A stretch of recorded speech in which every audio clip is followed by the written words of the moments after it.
तो चलिए डॉक्टर्स, हमारा थर्ड पार्ट शुरू करते हैं ट्रायोज ऑफ रेमेडीज़ का, होम्योपैथिक मेडिसिन्स का, AB नैश के द्वारा जो दी गई थी। ठीक है, तो अब हम कंटिन्यू करेंगे अपनी प्रीवियस वीडियो को ही। अब हम देखेंगे ट्रायो ऑफ ऑफेंसिवनेस। हमने पिछली वीडियो में देखा था ट्रायो ऑफ ऑफेंसिव यूरिन। अब ओवरऑल ऑफेंसिवनेस की बात हो रही है, तो इसमें जो हमारी मेडिसिन आएगी वो आएगी बैक्टीशिया, क्रियोजोट, मर्कसोल। अब देखो इनमें डिफरेंस क्या है। ठीक है, तो बैक्टीशिया में अगर आपने पढ़ा होगा बैक्टीशिया को, तो यहाँ पे टाइफाइड फीवर वेल मार्क्ड होता है। टाइफाइड फीवर है ना, टाइफाइड लाइक फीवर या टाइफाइड फीवर। नॉर्मली भी आपने अगर कभी टाइफाइड का फीवर का पेशेंट देखा होगा तो उसके मुंह से बहुत गंदी बदबू आती रहती है, GIT प्रॉब्लम्स की वजह से, टाइफाइड की जो कंडीशन है उसकी वजह से। तो प्यूट्रिड फिनोमेना होता है इसका, जितना भी इसका सेक्रीशन है सब कुछ बहुत सड़ा सड़ा सा है ना, बहुत गंदी स्मेल आएगी यूरिन का, स्टूल का, ब्रीथ का। हेलिटोसिस के लिए भी बहुत अच्छी मेडिसिन है। स्वेट है, इसका जो भी अल्सर है सब कुछ, तो बहुत ज़्यादा गंदी स्मेल आएगी, प्यूट्रेट या ऑफेंसिवनेस बहुत ज़्यादा होगी। दूसरी आपकी रेमेडी आती है क्रियोजोटम। क्रियोजोटम जो रेमेडी होती है, इसके जितने भी डिस्चार्ज होते हैं म्यूकस मेम्ब्रेन से होंगे और सारे के सारे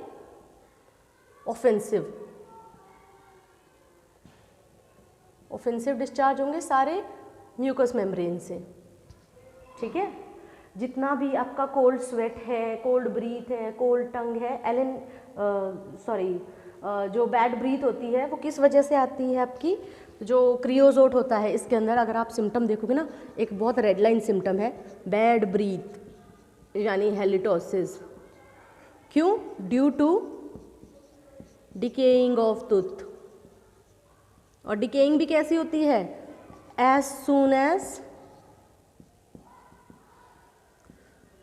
tooth, as soon as appear. जैसे ही दांत निकलना शुरू होते हैं ना बच्चों के, वैसे ही वो दांत सड़ने लग जाते हैं। उसकी वजह से गम्स हैं वो ब्लू हो जाएंगे, बहुत गंदा, जो एक बोलते हैं ना मुंह सारा स्मेल से भर जाएगा गंदगी की वजह से, क्योंकि अंदर डिकेइंग शुरू हो जाती है टूथ की। तो क्रियोजोट में भी आप देखोगे तो बैड ब्रीथ है, सारे इनके डिस्चार्जेस बहुत ऑफेंसिव होंगे।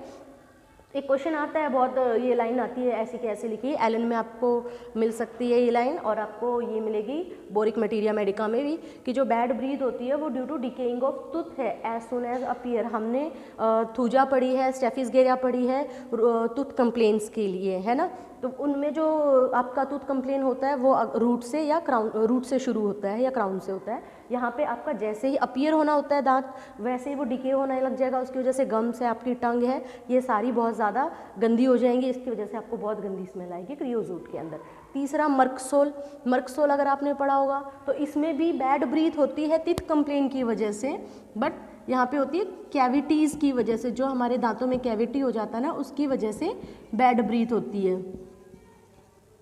बैड ब्रीथ हो गई इसकी वजह से, प्लस में जो इसकी स्मेल होती है बॉडी में, और आपके जो ब्रीथ है पूरी बॉडी, ऑल ओवर बॉडी आपको बहुत गंदी फाउल स्मेल आएगी। ऑल ओवर बॉडी बहुत फाउल स्मेल आती है।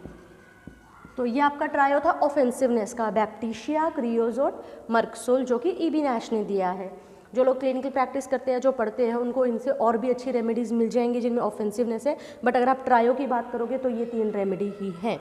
ठीक है, नेक्स्ट मूव करते हैं लास्ट एड, या प्रोस्ट्रेशन में भी कह सकते हो, मतलब सेम ही रेमेडी है कि लास्ट एड। फर्स्ट एड सबने पढ़ा है, फर्स्ट एड इन होम्योपैथी सबको पता है कि फर्स्ट एड में हम कौन सी रेमेडी देंगे। ठीक है, इंजरी हो गई है या कोई भी कंडीशन है, एज ए फर्स्ट एड हम कौन सी रेमेडी देते हैं ना किसी भी कंडीशन में।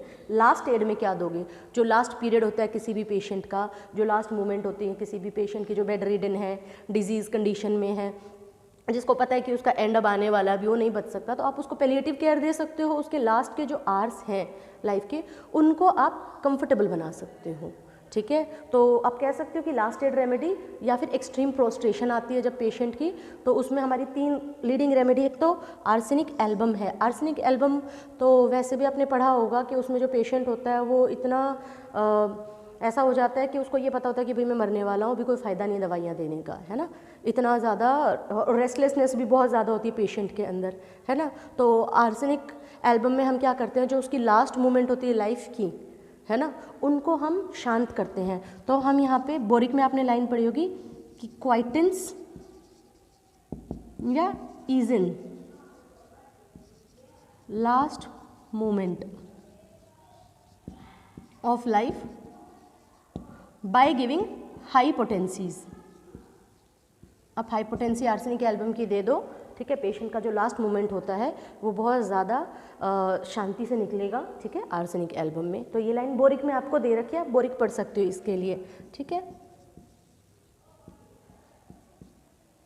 फिर आती है कार्बोवेज। अगर कार्बोवेज की पिक्चर माइंड में किसी की होगी तो देखना कि ये कब होती है, पेशेंट जब लास्ट स्टेज पे होता है ना, कोल्ड क्लेमी स्किन हो गई है, डेड सा लुक आएगा, है ना, बहुत कोल्ड स्वेट्स होंगे बॉडी के ऊपर, एक्सट्रीम प्रोस्ट्रेशन दिखेगी, जैसे ना मधोश सा पेशेंट होएगा, ठीक है, कोल्ड टंग हो जाएगी, कोल्ड ब्रीथ है, इसकी टंग भी कोल्ड है एकदम, सब कुछ बहुत ठंडा पड़ जाएगा आदमी लास्ट में आते आते ना कार्बोवेज में। तो किसी भी डिजीज़ की कंडीशन में कह लो, बुढ़ापे में जब इंसान मरने में हो तो आप उसको कार्बोवेज दे सकते हो ताकि उसकी जो कंप्लेंट्स है वो कम हो जाए या उसको दुख कम हो। तो एलन में मिल जाएगा आपको ये वाला सिम्टम कि कोल्डनेस आ जाती है उसकी बॉडी के पार्ट्स में।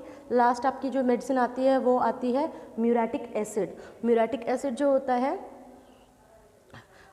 इसमें लो फीवर होती है, ठीक है, पेशेंट को, और बहुत हाई टेम्परेचर रहेगा, लो फीवर हाई टेम्परेचर, ठीक है, और प्रोस्ट्रेशन बहुत ज़्यादा आती है इसके अंदर। तो ये इतना वीक हो जाता है पेशेंट कि ये स्लाइड करता है बेड के साइड में, स्लाइड करता है, स्लाइड्स डाउन द बेड,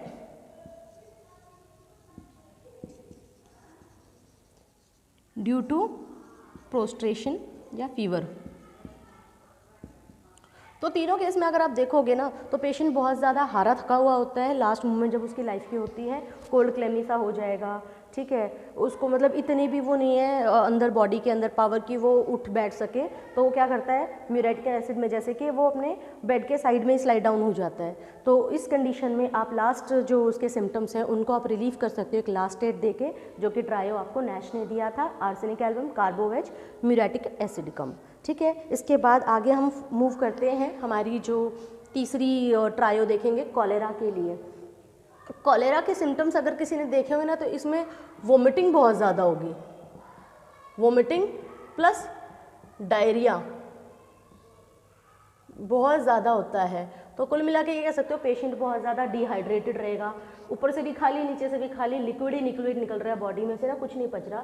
तो कॉलेरा जो होता है ये नॉर्मली आपको जो होगा ये कंटामिनेटेड फूड एंड ड्रिंक्स की वजह से होता है ना, बेसिकली कम्युनिटी मेडिसिन अगर आपने पढ़ा होगा। तो कॉलेरा के केसेस में 3 रेमेडी जो इन्होंने दे रखी हैं ईवी नैश ने, आर्सेनिक एल्बम, कैम्फोरा, वेरेट्रम एल्बम। और जब डिहाइड्रेशन होगी तो आपके हाथ पैर एकदम ठंडे पड़ेंगे, नॉर्मल सा फिनोमेना है।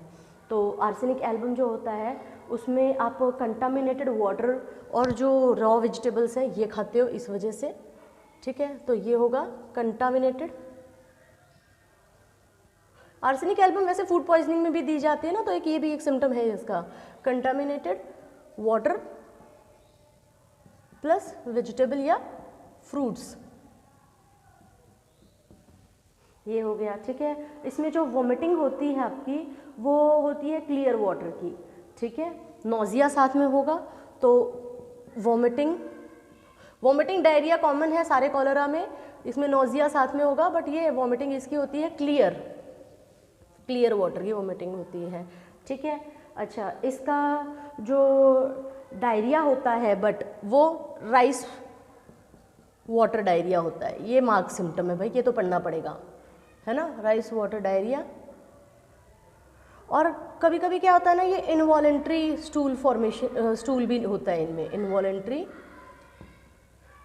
स्टूल जो होता है ना वो पास होता है, ठीक है। अच्छा, इसके बाद जो आती है आपकी स्टूल इनवॉलेंट्री है, राइस वाटर लाइक होता है, वोमिटिंग क्लियर वाटर की है। दूसरी आपकी आती है कैम्फोरा। कैम्फोरा जो होती है इसमें कॉलेरा होता है, साथ में वीकनेस आएगी इसमें बहुत ज़्यादा, ठीक है, वीकनेस है, सडन डायरिया होता है with watery and sour smelling stool, ठीक है। तो इनका डायरिया बहुत सडन टाइप का होता है, सडन डायरिया, सॉर स्मेल होती है। और ये भी कभी कभी इनवॉलेंट्री भी हो जाता है, स्टूल जो होता है पेशेंट का, तो सेम है इसकी तरह इनवॉलेंट्री होता है। कभी कभी, हाँ, ऑलवेज नहीं। लास्ट आपकी रेमेडी जो आती है वेरेट्रम एल्बम, बहुत अच्छी रेमेडी बता रखी है ये। इसमें जो वोमिटिंग होती है और डायरिया होता है बहुत ज़्यादा कोपियस होता है, यानी बहुत ज़्यादा होता है, एंड डायरिया, ठीक है। और जो इनका वोमिटिंग होती है वो जैसे ही वो फ्लूइड्स लेते हैं उसी टाइम पे उनको वोमिटिंग शुरू हो जाएगी। तो वोमिटिंग और इनकी कैसी होती है, वोमिटिंग भी इनकी बहुत ज़्यादा होगी, ठीक है। As soon as fluid taken, जब भी फ्लूइड लेगा उसको बहुत वोमिटिंग होती है। स्टूल इसका वाटरी है, ग्रीनिश है, ऐसा लगता है जैसे इसके अंदर फ्लेक्स हैं, ठीक है, ऐसा लगता है, ठीक है। ये था आपका वेरेट्रम एल्बम। तो 3 रेमेडीज़ हैं कॉलेरा के लिए आपको जो दे रखी है, आर्सेनिक एल्बम, कैम्फोरा, वेरेट्रम एल्बम। इसके बाद हम आगे आते हैं टोसिस के ऊपर। टोसिस होता क्या है भाई? टोसिस होता है आपकी जो आईलिड्स होती है उनकी ड्रूपिंग होनी शुरू हो जाती है, ठीक है। तो ड्रूपिंग ऑफ आईलिड्स को बोलेंगे, ड्रूपिंग ऑफ आईलिड्स। एक आंख अपने आप बंद हो रही है, दोनों आंखें अपने आप बंद हो रही है, लिड्स उठा नहीं पा रहे हो आप, इस चीज़ को हम टोसिस बोलते हैं या ड्रूपिंग ऑफ आईलिड्स बोलते हैं। तो नॉर्मली होता क्या है, अगर आप पैथोलॉजिकली पढ़ोगे इसको, तो जो आपकी मसल्स होती है आइज़ की, वहाँ पे वीकनेस आ जाती है, या कोई ना कोई प्रॉब्लम जो होती है ना वो मस्कुलर वीकनेस होती है ज़्यादातर केसेस में, उसकी वजह से आपकी मसल्स काम नहीं करती, ऑक्यूलर मसल्स, और आपको टोसिस की कंडीशन से गुजरना पड़ता है। तो जो टोसिस है उसमें ट्रायो जो दिया था ई.बी. नैश ने, उसमें था सबसे पहले कॉस्टिकम, जेल्सीमियम एंड सीपिया। तो हमने जैसे कॉस्टिकम पीछे भी पढ़ा है पैरालिसिस के लिए, है ना, तो उसमें आईलिड्स में आपको पैरालिसिस आ जाता है। तो उसकी एक जो कॉम्प्लिकेशन है वो ये हो जाती है कि एक आईलिड में आपको राइट साइड में स्पेशली, या कॉस्टिकम राइट साइडेड रेमेडी है, तो राइट साइड में आपको पैरालिटिक कंडीशन होती है आईलिड की, उसकी वजह से आपको टोसिस हो जाएगा, है ना। मसल ही तो वीक हो रही है, तो इसलिए आपको राइट साइड के आईलिड्स में टोसिस की कंडीशन हो जाएगी, ठीक है। और जो हैवी ड्रूपिंग होती है इसमें, और इसकी कॉस्टिकम की जो कंप्लेंट्स होती है ना, वैसे ये एक्सपोजर टू कोल्ड की वजह से बढ़ती हैं, ठंड की वजह से ज़्यादा, exposure to cold and wet weather.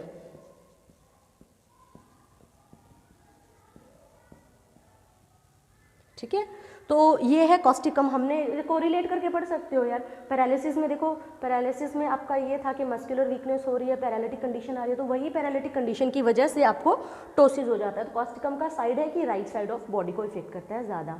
अच्छा ठीक है, इसके बाद आपकी आती है जेल्सीमियम। जेल्सीमियम टोसिस के लिए बहुत अच्छी रेमेडी है, ठीक है, क्योंकि इसमें आईलिड्स की हेवी ड्रूपिंग होती है मस्कुलर पैरालिसिस की वजह से आईलिड्स का, क्योंकि जैसे आपको जैसे समझ लो ये जनरली आएगा आपको diphtheria, meningitis and cold weather. इन कंडीशंस की वजह से पैरालिसिस हो जाता है, या कह सकते हो कि जो आपकी जो मसल्स होती हैं आइज़ की उनका पैरालिटिक कंडीशन आएगी, उसकी वजह से हेवी ड्रॉपिंग हो जाती है आईलिड्स की, ठीक है। फिर आती है आपकी रेमेडी सीपिया। सीपिया का एक सबसे अच्छा ये है कि जो ये कंडीशन होती है इसमें पोर्टल सिस्टम की कंजेशन होती है, ठीक है, स्टैसिस हो जाता है, बोरिक में है ये line, stasis and congestion of portal system कह सकते हो। उसकी वजह से क्या होता है, आपको टोसिस की कंडीशन होती है। और इसमें वैसे स्टाइज में भी सीपिया बहुत अच्छी है, और ये कंडीशन जो होती है ना ये कॉन्कॉमिटेंट होती है आपकी स्टाइज की एंड टोसिस की यूटेराइन कंप्लेंट्स के साथ, यूटेराइन कंप्लेंट्स। सीपिया में अच्छी चीज़ ये है कि इसमें जो टोसिस है वो दोनों आईलिड्स का होता है, अपर आईलिड्स, इसमें दोनों इन्वॉल्व होती हैं, बोथ आईलिड्स, ठीक है, और इसमें आपका राइट साइडेड इन्वॉल्व होता है। तो ये आपकी थी 4 और ट्रायोजिन होम्योपैथिक रेमेडीज़, ठीक है। ऑफेंसिवनेस हमने कर लिया है, लास्ट एड कर लिया है, कॉलेरा कर लिया है, टोसिस कर लिया है। अब बाकी की और जो 4 बच गई हैं उनको हम करेंगे अपनी नेक्स्ट यानी 4th वीडियो में, 4th पार्ट में। So thank you for watching the video, all the best.